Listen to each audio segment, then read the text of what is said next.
CID. এবার বলুন আমাকে ডেকেছেন কেন? ম্যাম আমাদের বাড়িতে সব চুরি হয়ে গেছে ম্যাম। কত টাকা? 200 টাকা।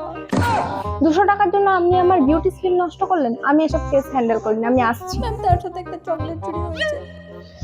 চকলেট চুরি হয়েছে? এই কেসটা তো ভীষণ সিরিয়াস, তাহলে আমাকে এক্ষুনি সলভ করতে হবে। চল। আরে বাবা, আপনাদের মধ্যে কেউ তো চুরিটা করেছেন। বেশ, আমি টস করছি। যদি হেড পড়ে তাহলে আপনি চুরি করেছেন, আর যদি টেল পড়ে তাহলে আপনি চুরি করেছেন। ম্যাডাম, সমস্ত টাকার চকলেট আমি চুরি করেছিলাম। দেখো, তুমি তো অনেক হ্যান্ডসাম, তো আমাদের এরকম কোনো রুলসে নেই যে কোনো হ্যান্ডসাম ছেলেকে আমরা অ্যারেস্ট করতে পারি। এটা ওর হয় নাকি? আপনি চুপ করুন। আপনি জানেন কিছু রুলসের? এই বোতলের জলটা এত কম কেন? কে খেয়েছে? আমি খেয়েছি। আপনি খেয়েছেন? তাহলে তো চুরিটাও আপনিই করেছেন। কি করে? আপনি জল খেয়ে নিজের ইমিউনিটি বাড়িয়েছেন, সো দ্যাট আপনি চুরিটা করতে পারেন successfully. Am I right? Case solve. By.